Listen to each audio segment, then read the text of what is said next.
Yun. Madilim. Tapos tahimik ako kasi tulog yung mga bata. Sarap matulog kasi, tingnan nyo. Diba? Bali, idlip din ako. Maya. Kasi 2:10 pa lang. Susundin ko sila kanina ng 3 o'clock. 7 to 3 siya ngayon eh. Ayan, pasensya na kayo madilim. Mapatay yung mga ilaw dito. Makain natin parang ganun pa rin. Maitim pa rin ako. Oh, Sunday. Oh, Monday. Oh, Tuesday. Oh,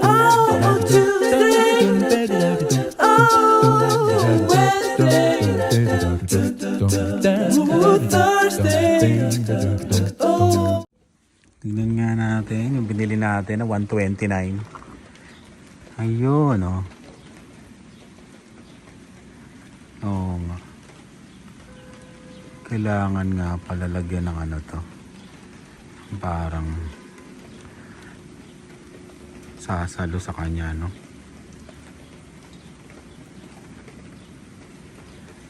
Ayan. Pero basa pa rin, no? Bakit ganun? Kasi may hangin yung ano, ulan. Pero may balak pa kami bumili ng pagano naman. Parang eto doon, pag may bisita. Ayan, magtitingin-tingin kami. At least nakita na namin yung sukat. Ayan. Nakasya dito. Sarap, no? Parang kang nasa campsite. Ayan, no? May ibon doon. Anong ibon yun? Yung mga taga-Canada dyan. Yan, no? Wala. Nag-aabulan pa. Ayan, parang campsite na tong backyard namin eh. Bali sa Wednesday yata, nandito yung mga kaklase nila Lian. Magbo-bonfire daw sila tapos barbecue. Ayan. Sarap matulog. Idlip din ako. Nakita ko lang tong package na to eh. Pakita ko sa inyo. Toyota emblem to eh. Kuha tayong gunting. Toyota emblem. Tagal, dumating nito. 3 weeks yata rin. Yun oh. Diba? Lalagay mo to sa ano, sa front grille ng Toyota. Ayan. Medyo pricey siya, parang $40. May ilaw siya. May wire. May ilaw pala to. Double check ko to ha. May ilaw eh. Parang wire siya eh, no? Ayan oh. Hindi. Ano to? Hala ko may ilaw. Hindi naman yung... Ayun nga. Yung ano niya, cable tie. Ayan. Diba? Ganun mo. Ayun ha. Hindi para sa lahat ha. Ang pagdidesign ng sasakyan. Depende. Yung iba kasi ayaw eh. Nakakabakyado eh. Nakakapangit ang sasakyan. Kanya-kanya rin ang pananaw sa buhay yan ha. Ayan. Medyo mahal to ha. May gos-gos oh. Konti. Hindi. Kulay white to eh. Natatanggal to. Natatanggal to. May gas-gas to lo. Ayan oh. May cover to eh. Kulay white to. Alam ko eh. Saka ako natatanggal. Ayan. AliExpress to. AliExpress. Cable tie. Dito siya. Dito. Dito may ano. Ayan o. Dito. Yan. Sarap ng ano. Ano ba to? Ng tunog ng ulan. Tapos ang lamig. I-idlip muna ako. Mamaya na lang uli. Yun. Dalarama tayo. May bibilin lang tayo. Cable tie. Di ba yung kaninang pinakita ko ano. Yung may cable tie. Di ba? Kinakabit ko na. Nagkamali ako ng yung sentro. Di yari. Pinutol ko ulit. Di bibili tayo ngayon. Dalawa lang kasi ang available na binigay, di ba? Bibili tayo ng cable. Takbuhan ng mga mura. Yan, cable tie. 4, ang dami oh. Kailangan mahaba eh. Kulay itim.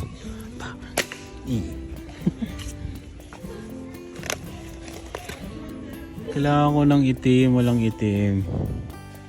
Ay tayo dyan. Ayun.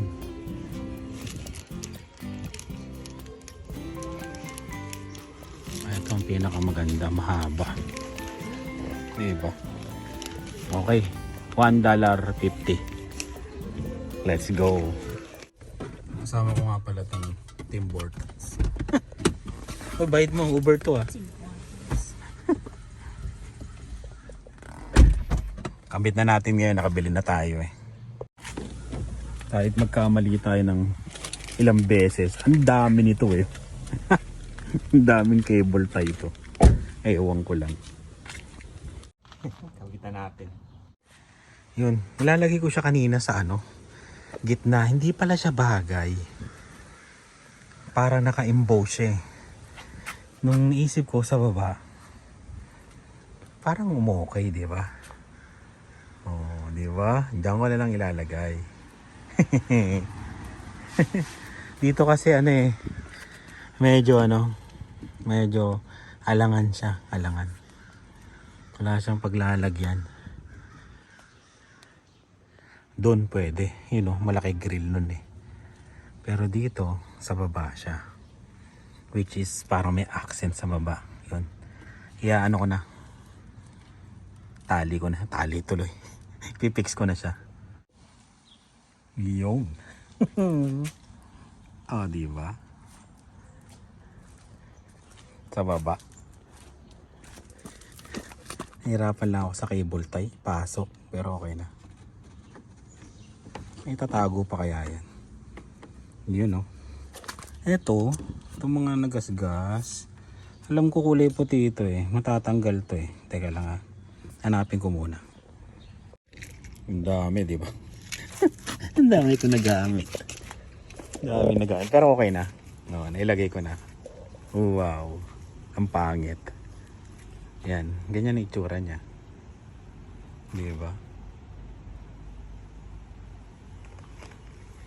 Iba yung grill niya.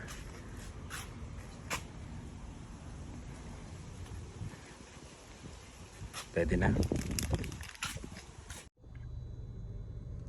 Yun, good morning, Monday. Dito tayo sa Toyota, papa-service tayo. Papa-check ko na rin yung yung brake pads niya. Ayan. Kasi last na PM niya excuse, nasasabid ako. Siya, parang luma na daw, 'di ba? Kasi mag-7 years na 'to eh. Kaya yun. 7:30 pala, sobrang aga ko. 7:18 na. Yun. Tabi ko lang kaya muna dito. Tingin muna tayo ng mga sasakyan. Finally. Wow, finally. Finally, papaayos natin tong sasakyan kasi magro-road trip na tayo. Yun ang finally. Grabe. Oh, ito yung mga tinrade. Ito yung isa sa gusto, ba yun? Ito yung isa sa mga gusto namin. Para kay Lani tsaka kay Lian. Medyo older version to eh, ng Cross. Pero maganda to. Ayan madumi nga lang.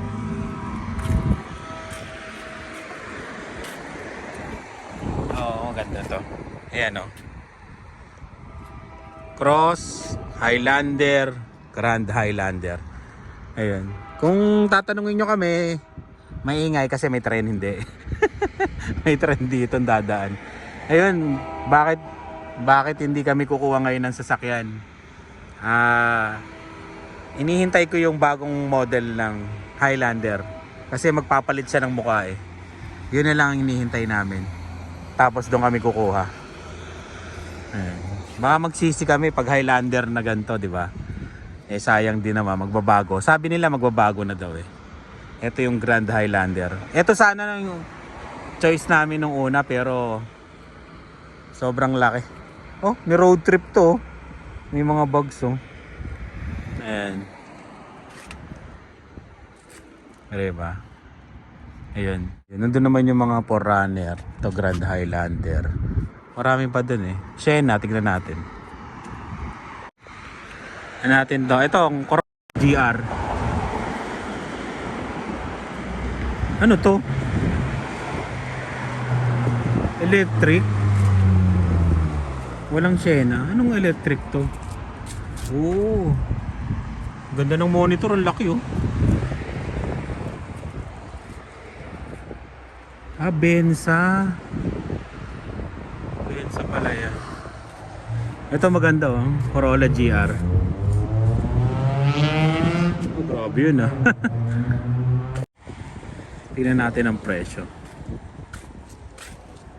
2023 GR Corolla 45,900. 12,000 na yung tinakbo. 12,722. Ito maganda yung nga lang kasi sa winter, di ba? Masyadong mababa. Pero mapormad.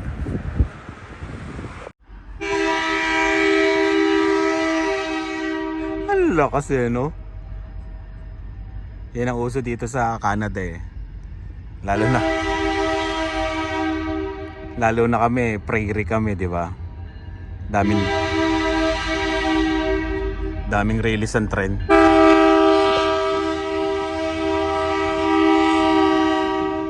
Ang lakas eh.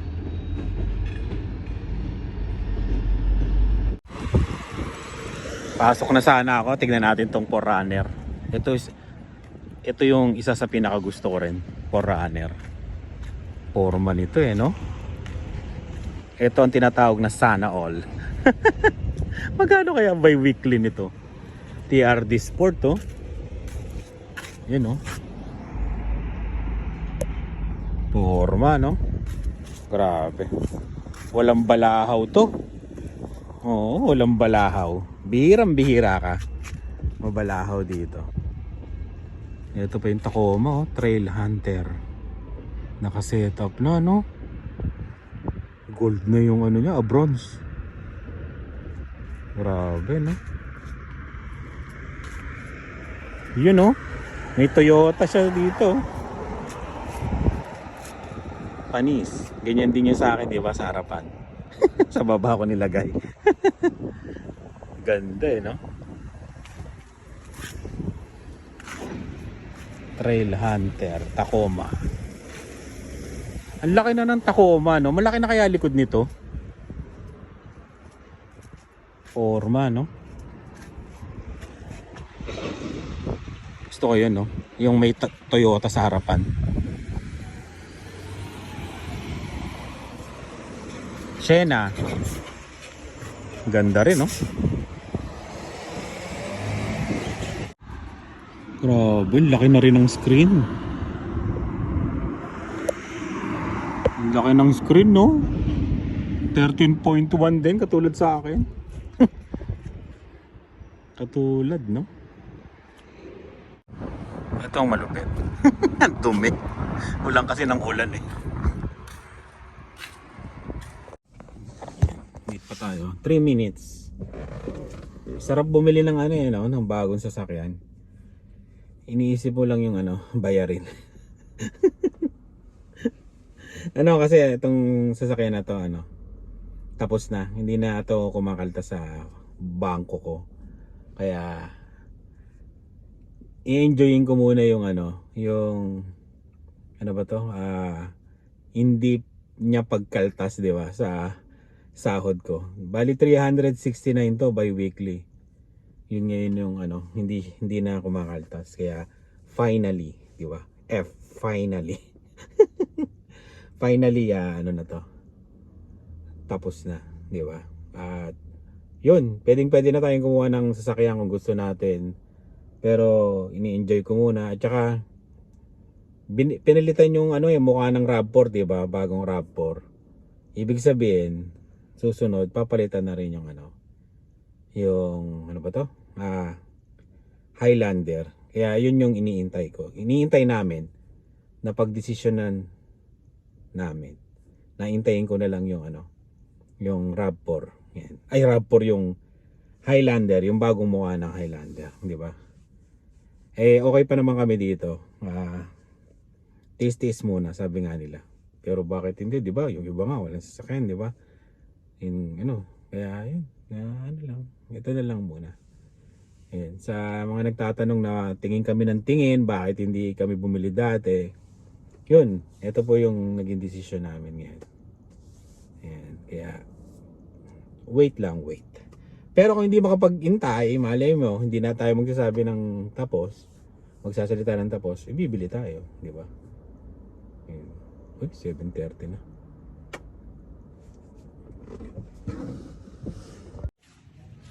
Yun, tingin muna tayo ng sasakyan. Grabe to. Grabe talaga to, no? Forma, no?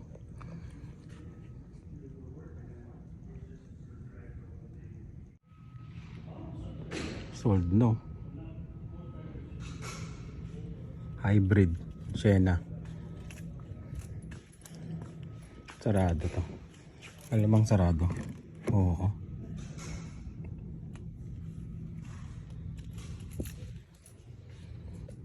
Uso na talaga.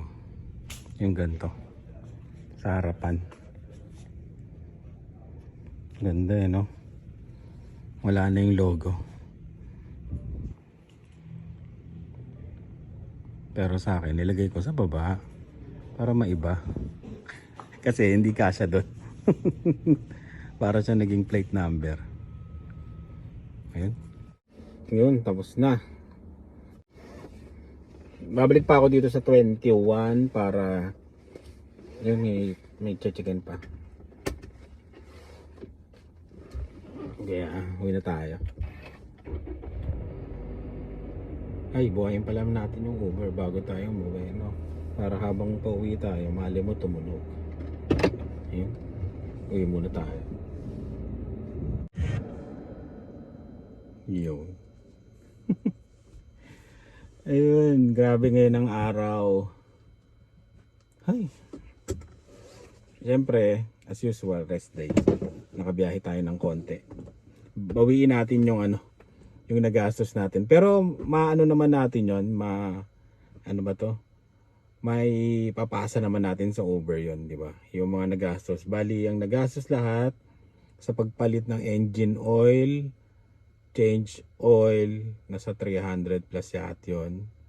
Tapos yung caliper, hindi caliper. Brake pads. Pinapalitan ko na yung lahat ng brake pads.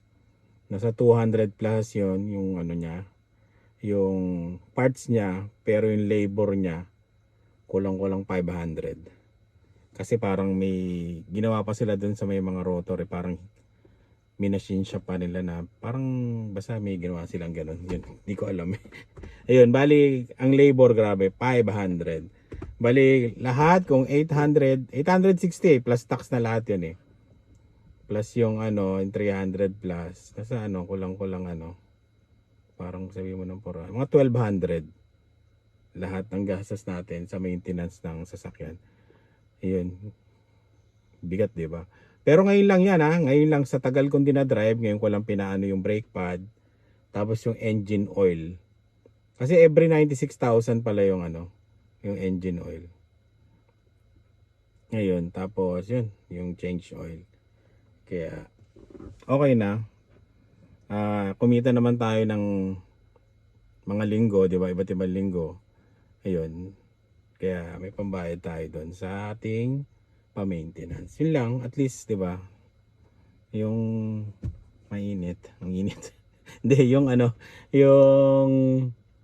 yung gastos mo dito ay nakukuha mo rin sa pambayad sa Uber. Tapos maliles mo pa naman to, yung mga nagastos. Parang ganun. Kaya maganda rin, maganda. And balik tayo dito sa bahay. Magluluto ako, mechado siguro. Parang yun, putol yung sinasabi ko sa sasakyan. Di ba pinatong ko to sa dun sa windshield. Nag-overheat, grabe. Nainitan siya, ayan. Nag-turn off siya mag-isa. Kaya yun, magluluto muna tayo. Para mamaya hindi na ako magluluto, di ba? Ayan. Luto tayo ng mechado. Parang baka yata itong labas natin eh. Oo nga, baka nga. Naritinig mo yung ingay sa labas. May swimming pool yung kapitbahay namin eh. Andiyan yata yung mga kaibigan. Malamang si Dylan magpapalabas din yan ng swimming pool niya. Meron siya yung inflatable lang. Ayan. Yun nga lang, magka-camping na kami next week. Kaya, sa camping na lang yun. Pero pagkabalik namin dito, siset up ko na lang dyan sa labas. Ayan. Luto tayo ng mechado. Nasa muna natin to ng wipes para mag-disinfect. Yun o, yung mga kanin pala, kailangan pag gantong sobrang init dito sa Canada, kailangan huwag yung tatanggalan ng huwag yung tatakpan, kailangan o kaya sabi nila, yung nakabukas lang yung takip, tapos sabi nila, lagyan daw ng suka para hindi mapanis. Yan. O kaya ilagay sa rep, microwave na lang. Parang ganyan. Yun, ano pa sasabihin ko? Naputol kanina eh. Ayun, sobrang itim ko.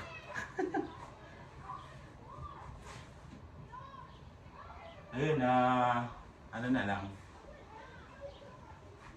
Yun yung malaking gastos. Pero finally, di ba? Finally, wala na tayong babayaran sa sasakyan. Kumbaga ano na lang tayo, gas, maintenance, insurance. Yun na lang yung gastos natin sa sasakyan. At bago tayo magkahiwa-hiwalay, magsha-shoutout muna tayo. Yun o. Kaya kailangan gawin na natin to, di ba? Meron tayong hindi na shoutout. Yung sa last vlog na lang para maganda. At saka, siya nga pala, may nag-message sa akin at nag-comment. Nakalimutan ko yung pangalan. Sorry, sir. At sana makita ko yung comment niya na ginaya niya daw yung nilagay ko yung para sa sa gas na nilalagay ko sa gas para panglinis ng fuel injector, yun kulay puti. Yung ginaya niya daw yun, may problema daw yung sasakyan niya. Nung ginaya niya yun, nilagyan niya, nawala daw yung problema. Tapos sinubukan din ng anak niya at umokay din. Ayun, kaya, di ba? May nagsasabi, wala daw kwenta yung paglalagay na gano'n, iikot lang daw, hindi makakatulong. Yun, may natulungan tayo na isa, di ba? Alam ko, taga Calgary. Comment ka uli, boss, para para ma-shoutout kita. Ayan. Maraming salamat, yun. Huwag tayo minsan makikinig doon sa mga iba na nagsasabi, hindi namang mekaniko, di ba? Yun. Shoutout kay Arnold Booker, silent viewer here. Since then, maliit pa mga dinosaur. Apartment pa kayo nakatira hanggang sa makabili kayo ng bahay. Yun, shoutout sa iyo, Arnold Booker. Yan, salamat. Susan Moreno, yun. Pangalan na lang muna, tapos susunod yung mga comment. Kaya comment kayo dito sa video na to. Kobe Joe, yun, isa sa pinakauna. Shoutout sa iyo, Common Stories. Sabi niya, yes, nag-hail sa Calgary kahapon. Yun, nag-hail din. Yun ang kinakatakutan ko. Itong vlog na to, yung delikado at nakakatakot. Yun yung kinakatakutan ko talaga. Joseph Padilla, Box, Canada Vlogs, yun. Sabi niya, gawa kasi ng garage sa side ng bahay mo o kaya bili ka ng garage din sa Canadian Tire. Yun lang, kabayan. Yun, salamat sa tips yun. Tingnan natin, pagkasya ng budget, yun. Pagkasya sa budget. Ate Chris, Dudes Gaming, may ganyan sa Anli Drinks. Yung tinanong ko, Jojo Andaya, Ruby Pelayo. Sabi niya, the best thing to do is buy a thick cover of your car at lagyan mo ng karton sa mga windshield at likod. Pwede, no? Salamat sa tips. Abad's Family, hi Mark, Karinyo Family, subscriber nyo kami. At silent viewer dito sa Wellington, New Zealand. No? Nakaka-inspire ang mga vlogs nyo. Pa-shoutout po. We also started pa-support po Abad Family ng New Zealand. Yun, check nyo. Abad Family ng New Zealand. Yan. Yun, yung kalahati nito, shoutout natin sa mga susunod na vlog. Tumunog yung Uber natin. Mamaya na tayo magluluto. Maraming salamat sa laging panonood. Ingat po kayo. Bye. Kailangan natin kumita.